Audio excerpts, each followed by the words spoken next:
I am badminton. Clean, honest, fair. Slogan integritas ini secara konsisten digaungkan oleh Federasi Bulu Tangkis Dunia atau BWF. Dalam setiap turnamen resmi, di permukaan, institusi ini menampilkan komitmen mutlak dalam memerangi manipulasi pertandingan atau match fixing.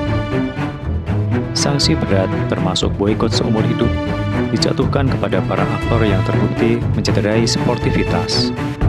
Namun, di balik narasi moralitas tersebut, terdapat sebuah realitas komersial yang kontradiktif.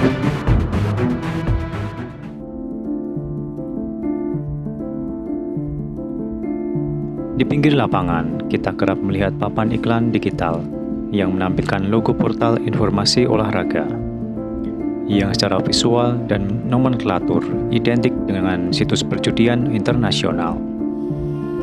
Fenomena lain yang jarang disadari oleh penonton awam adalah kecepatan pembaruan data skor di platform taruhan online yang bergerak dalam hitungan milidetik, jauh lebih cepat daripada siaran televisi maupun saluran digital resmi.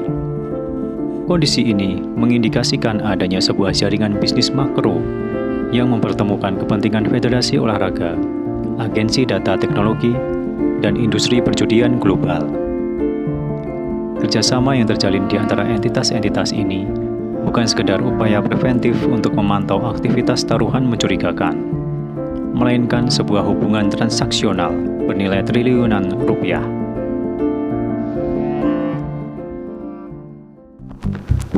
Untuk memahami bagaimana ekosistem ini beroperasi, kita harus membedah mekanisme komersialisasi. BWF memegang hak eksklusif atas seluruh data statistik yang tercipta di lapangan, mulai dari perolehan poin, durasi rally, jenis pukulan, hingga tingkat kesalahan pemain. Alur sirkulasi data ini berjalan melalui 5 tahapan sistematis. Pertama, input data oleh komisioner pertandingan. Wasit tengah memasukkan setiap perubahan poin secara real-time melalui perangkat tablet digital khusus di kursi wasit. Kedua, monetisasi hak data eksklusif. Detik itu juga, data mentah tersebut ditransmisikan langsung ke server agensi data olahraga pihak ketiga. BWF secara resmi menjual hak eksklusif ini kepada korporasi teknologi data global, seperti Sportradar, dengan nilai kontrak kompensasi finansial yang sangat signifikan. Ketiga, pemrosesan data berkecepatan tinggi. Agensi data kemudian mengolah data mentah tersebut menggunakan sistem komputasi canggih menjadi produk data statistik yang matang. Keempat, distribusi komersial ke pasar taruhan. Produk data matang yang memiliki latensi rendah ini dijual kembali oleh agensi data kepada ratusan perusahaan bandar judi legal di seluruh dunia. Kelima, pembukaan pasar taruhan berjalan atau live betting. Berbekal pasokan data resmi, bandar judi dapat membuka opsi taruhan dinamis atau in-play betting. Pengguna platform judi secara global dapat memasang taruhan pada variabel yang sangat spesifik, seperti tebak pemenang poin berikutnya, fluktuasi skor, hingga akumulasi poin ganjil atau genap. Melalui siklus ini, perputaran dana operasional dan komersial organisasi olahraga secara tidak langsung bertumpu pada kapitalisasi industri perjudian. Industri perjudian modern tidak lagi bergerak secara konvensional, melainkan telah bertransformasi menjadi industri teknologi berbasis kecerdasan buatan atau AI dan algoritma prediktif. Data live score yang dipasok secara konstan digunakan untuk memperbarui kalkulasi, yaitu nilai probabilitas taruhan secara otomatis setiap detik. Algoritma AI ini memproses variabel yang kompleks, mulai dari rekam jejak performa atlet, ketahanan fisik di gym penentu, hingga stabilitas psikologis dalam menghadapi tekanan poin kritis. Selain data numerik, komoditas lain yang dimonetisasi adalah live streaming rights, khusus untuk industri perjudian. Hak siar yang dijual kepada bandar judi ini menggunakan infrastruktur video dengan teknologi low latency.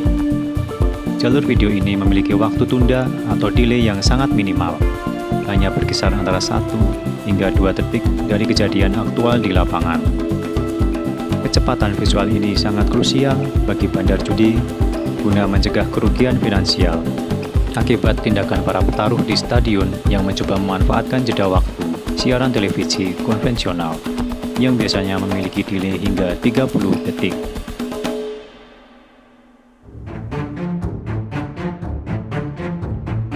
Ketika akurasi dan kecepatan data dalam hitungan detik bernilai jutaan dolar, sistem ini secara inheren menciptakan celah manipulasi baru. Celah pertama bermanifestasi adalah praktik courtsiding, di mana individu di tribun penonton mengirimkan informasi poin ke sindikat judi sepersekian detik lebih cepat sebelum wasit sempat memperbarui sistem. Namun, kerentanan yang paling sistematis justru berada pada otoritas penginput data, yaitu wasit tengah. Dalam beberapa kasus investigasi internasional di cabang olahraga raket, terungkap modus operandi di mana oknum wasit sengaja menunda menekan tombol skor pada tablet selama 3 hingga 5 detik.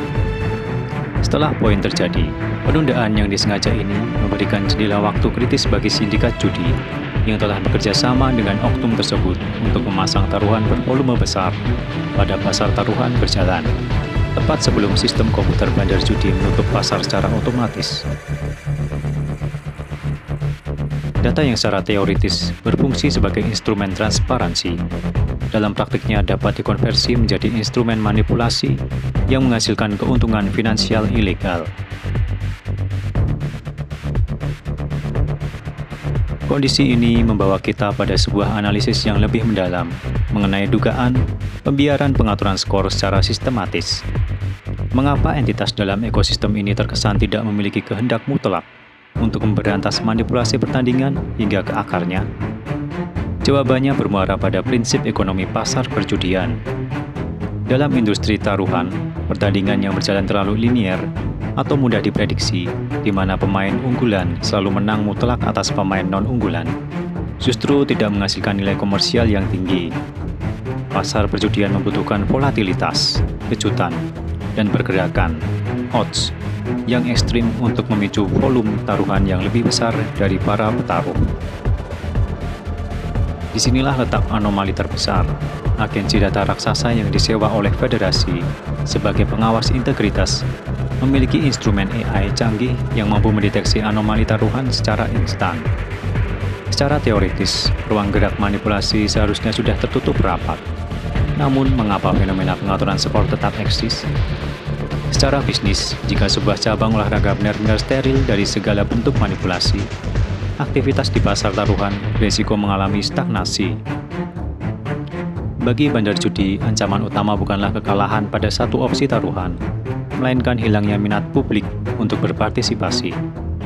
Adanya fluktuasi perolehan poin yang tidak biasa, yang diarsiteki melalui pengaturan skor skala kecil, secara tidak langsung menjaga ritme pasar taruhan tetap dinamis dan menguntungkan. Konflik kepentingan ini menciptakan situasi di mana pengawasan integritas cenderung bersifat reaktif, bukan preventif. Tindakan hukum biasanya baru diambil setelah manipulasi tersebut terekspos menjadi skandal publik. Terdapat indikasi bahwa sistem ini sengaja membiarkan celah-celah mikro tetap terbuka agar perputaran modal dalam industri perjudian yang menjadi penyokong dana komersial olahraga ini tetap berjalan stabil. Sistem makro ini pada akhirnya menempatkan atlet pada posisi yang paling rentan, khususnya mereka yang berkompetisi di turnamen kasta rendah seperti International Challenge atau Future Series. Turnamen pada level ini tidak mendapatkan sorotan media atau siaran televisi resmi, memiliki alokasi hadiah yang sangat minim, dan seringkali mengharuskan atlet menanggung biaya akomodasi secara mandiri. Namun, bandar judi global tetap membuka pasar taruhan untuk turnamen kasta rendah ini berdasarkan suplai data dari BWF. Di titik inilah terjadi marginalisasi yang nyata ketika federasi mengkomersialisasikan data pertandingan tanpa diiringi dengan jaminan kesejahteraan yang layak bagi para pelakunya. Mereka secara tidak langsung menghadapkan para atlet pada kerentanan moral. Hadiah finansial bagi seorang juara turnamen kasta bawah seringkali jauh lebih kecil dibandingkan nilai suap yang ditawarkan oleh sindikat perjudian hanya untuk memanipulasi satu game pertandingan. Atlet-atlet level bawah ini kerap dijadikan tumbal penegakan hukum kosmetis oleh federasi demi menunjukkan kesan bahwa pengawasan berjalan, sementara struktur bisnis makro yang diuntungkan oleh sirkulasi uang judi tetap berdiri kokoh. Pada puncaknya, kita dihadapkan pada benturan kepentingan institusional yang mutlak. Korporasi teknologi data seperti Sportradar mengemban fungsi ganda. Di satu sisi mereka dikontrak sebagai mitra penegak integritas atau integrity service oleh BWF. Namun di sisi lain, model bisnis utama mereka adalah meraup profit dengan memasok data pertandingan tersebut kepada jaringan bandar judi sedunia. Sistem ini menempatkan satu entitas sebagai pengawas keamanan sekaligus sebagai pemasok komoditas bisnis taruhan. Sementara itu, para atlet dibebani oleh regulasi kode etik yang ketat. Berdasarkan aturan BWF, seorang atlet yang mengetahui adanya indikasi pengaturan skor, namun tidak melaporkannya, akan dijatuhi sanksi berat karena dianggap ikut berkonspirasi. Federasi menuntut komitmen moral yang tinggi dari atlet, namun struktur sistematik tidak memberikan garansi keamanan fisik maupun proteksi karir yang memadai pasca pelaporan. Kesimpulan dari analisis ini menunjukkan bahwa pengaruh industri perjudian terhadap integritas bulu tangkis telah melampaui batas infiltrasi eksternal. Struktur olahraga modern saat ini telah mengintegrasikan fungsi perjudian sebagai salah satu instrumen pertumbuhan ekonominya.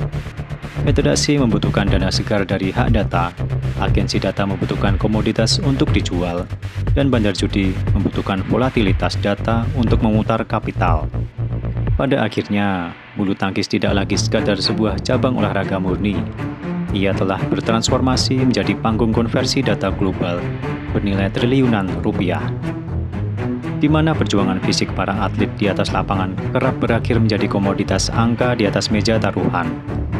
Tulis analisis Anda di kolom komentar. Terima kasih telah menyimak analisis ini. Sampai jumpa pada bahasan investigatif berikutnya.